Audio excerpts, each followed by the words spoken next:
রাস্তার কাজ অবশেষে শুরু করেছে প্রশাসন। দীর্ঘদিন ধরে এই রাস্তার অবস্থা ছিল খুবই খারাপ, ফলে একাধিক দুর্ঘটনা ঘটেছে। অনেকে প্রাণও হারিয়েছেন রাস্তা চলাচল করতে গিয়ে। স্থানীয় মানুষের দীর্ঘ প্রতীক্ষার পর এখন এই রাস্তার কাজ শুরু হতে খুশি তারা। তবে বোলপুরবাসী এখনো বুঝে উঠতে পারছেন না কেন এতদিন এই গুরুত্বপূর্ণ রাস্তার উন্নয়ন কাজ করা হয়নি। চিত্রামোড় থেকে ত্রিশুলাপট্টি, লালপুর থেকে পারুলডাঙ্গা মোড় রাস্তার বেহাল অবস্থা ক্ষোভের কারণ হয়ে দাঁড়িয়েছে স্থানীয়দের। রাস্তা দিয়ে প্রতিদিন হাজার হাজার মানুষ যানবাহন চলাচল করে। বিশেষ করে লালপুর থেকে পারুলডাঙ্গা পর্যন্ত দুটি বড় স্কুল, ছাত্রছাত্রীদের জন্য গুরুত্বপূর্ণ রাস্তা। এদিন এই গুরুত্বপূর্ণ রাস্তাটি অবহেলিত থাকার জন্য সাধারণ মানুষ প্রশ্ন তুলেছেন, প্রশাসন কেন এতদিনেও নজর দিচ্ছে না, সময় মতো কেন হয়নি সংস্কারের কাজ। তবে অবশেষে রাস্তার কাজ শুরু হওয়ায় এলাকার মানুষ স্বস্তি প্রকাশ করেছেন। আশা করছেন দ্রুত কাজ শেষ হবে যাতে দুর্ঘটনা এবং যাতায়াত সমস্যা কমে।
বোলপুর শুনতে চাইছে বললে আমাকে দুটো শব্দ বলতে হয়।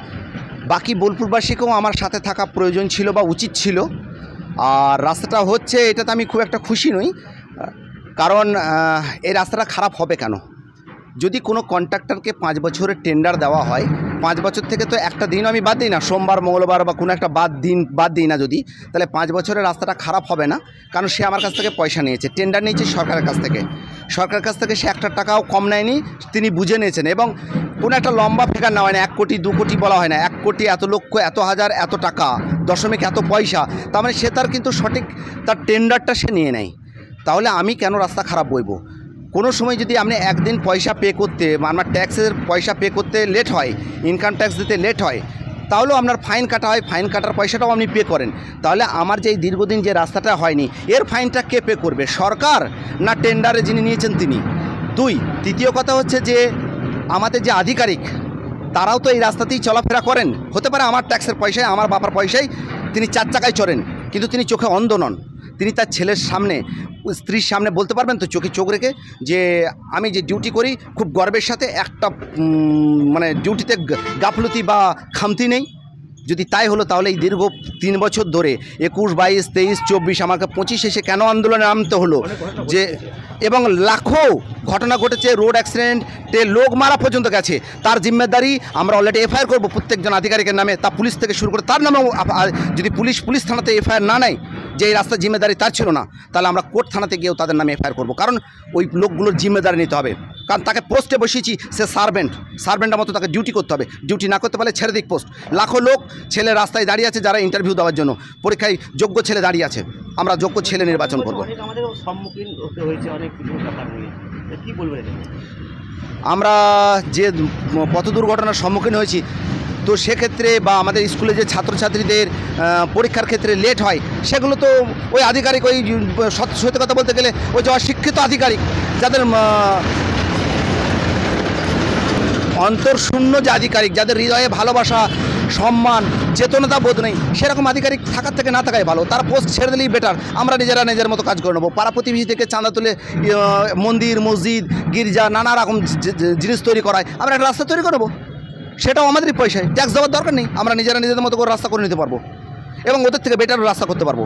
এটা আমরা অ্যাসিওর করতে পারি। তারা যদি বলে না পোস্ট নেবো না, বা এখানকার যারা মন্ত্রীরা আছেন 3-4টে করে পোস্ট সামালছেন, এখানের জেলা পরিষদের লোক থাকেন, আমাদের এমনি বীরভূম জেলার সভাধিপতি থাকেন, বীরভূম জেলার পার্টির সভাধিপতি থাকেন, 3-4টে এমএলএ এমপি আছেন, সিপিএম বিজেপি কংগ্রেস সবার এমএলএ এমপি এখানে আছেন।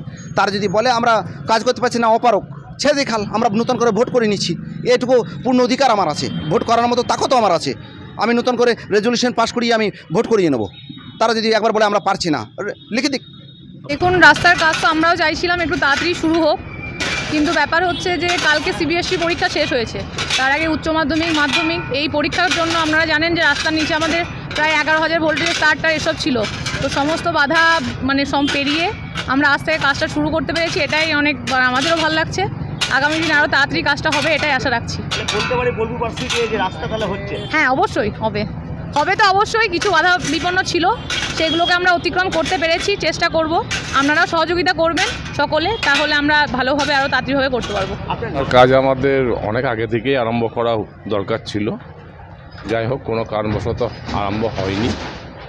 এখন রাস্তার কাজ আরম্ভ হয়েছে, রাস্তাটা যাতে ভালোভাবে সুন্দরভাবে তৈরি হয় আমরা সেটাই আশা করব, কারণ এটা বোলপুরের প্রাণকেন্দ্র রোড, এটাই অ্যাকচুয়ালি দেখতে গেলে আমাদের মেন রোড। বোলপুর থেকে শিলিগুড়িও এই রাস্তাতে যাওয়া যাচ্ছে। আর রাস্তাঘাটের যা সিচুয়েশান ছিল তাতে সত্যিকারের মানুষের ভীষণ প্রবলেম হতো, সেই প্রবলেমটা আস্তে আস্তে এবার কাটিয়ে উঠব।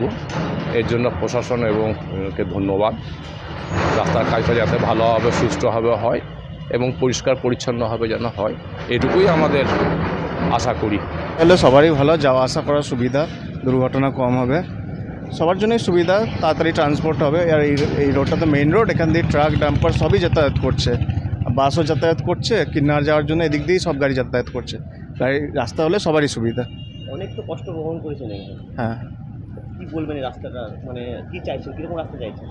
রাস্তাটা ভালো, এবারে চওড়া করার তো জায়গা নেই, যার মধ্যে আছে তার মধ্যে যেটা সবথেকে ভালো হয়, বারবার যেন আবার খারাপ যাতে না হয়ে যায় সেই ব্যবস্থা করে ভালো করে রাস্তাটা করা হোক। খুশি ব্যাপার আছে? হ্যাঁ, নিশ্চয়ই খুশির থেকে সবার নিজের নিজের কাজের মধ্যে থাকে, সবার নিজের তাড়াতাড়িতে থাকে, তার মধ্যে এখানে যদি রাস্তা খারাপ থাকে দুর্ঘটনার চান্সেসও বেড়ে যায়।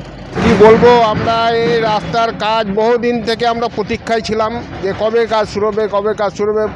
পিডব্লিউডি অফিসে যে আমরা ডেপুটেশন দিয়ে এসেছি, এসডি অফিসে গিয়েছি, ওনারা বলেছেন না আমরা চেষ্টা করছি, এটা একটা প্রবলেম আছে, আমরা চেষ্টা করছি দুটো কাজ শুরু করব। কিন্তু যাক, এখন এই যে কাজ শুরু হচ্ছে, কাজ শুরু হতে আমরা খুব খুশি, কারণ এই রাস্তার যে অবস্থা ছিল, নিত্যযাত্রী থেকে দোকানদাররা আমরা সব প্রত্যেকটা লোকে ভুক্তভোগী, প্লাস স্কুলের ছাত্রছাত্রী, এখানে বহুত মেডিসিনের দোকান আছে, অনেক ট্রিটমেন্ট করাতে আসেন ডাক্তারদের কাছে, তাদেরও খুব অসুবিধা হতো। হ্যাঁ, এটা হওয়াতে আমরা খুব খুশি হয়েছি। এই কাজ যাতে দ্রুত শেষ হয় এবং সুন্দরভাবে হয় সেটাই আমরা আশা করছি। কাজ চাইছেন এখন? আমরা চাইছি সুন্দরভাবে কাজ শুরু হোক, যাতে এটা চিরস্থায়ী হয়, মানে দুদিন পরেই যাতে ভেঙে না যায়, সেরকম যাতে কাজটা হয়। যে আমাদের দেখানোর জন্য কাজটা করলো, আবার 1-6 মাস পর রাস্তা ভেঙে গেল, আবার কাদা জল সেই একই অবস্থায় হলো, সেটা যেন না হয়। করা উচিত ছিল। 12/2 ডেট দিয়েছিল, সেই 12/2 না করে ঈদের সময়ে এখন যে মানুষ বোলপুর বাজারে মার্কেট করবে, সেই রাস্তায় জ্যাম হয়ে গিয়ে মার্কেটটাই হবে না, মার্কেটটাই নষ্ট হয়ে যাবে। এই তো যান চলাচল যদি বন্ধ হয়ে যায়, তাহলে সেই যান চলাচলে পাবলিক এসে কী করে দোকানপাট করবে? চাইছেন উচিত 4-5 দিনের মধ্যে এই রাস্তাটাকে চলাচল করে দেওয়া। অসুবিধার সম্মুখীন হচ্ছে অনেক মানুষ। হ্যাঁ, সে তো স্বাভাবিক কথা, মানুষ তো অসুবিধার সম্মুখীন হবেই, কারণ এই ঈদ না, প্রত্যেকটা লোকের একটা কাজের জন্যে আজ মাসের শেষ দিকে প্রত্যেক মানুষ চিন্তা করে যে দুটো পয়সা মাসের শেষের পর দুটো পয়সা আসবে, সেই পয়সাটাও তো বন্ধ হয়ে যাবে। যে কোনো দোকানদার আশা করে বসে আছে ঈদের সময় দুটো রোজগার করবে, সেই রোজগারটাই বন্ধ হয়ে গেল। চিত্রা মোড়ের দোকানদারদের রোজগারটাই বন্ধ হয়ে গেল।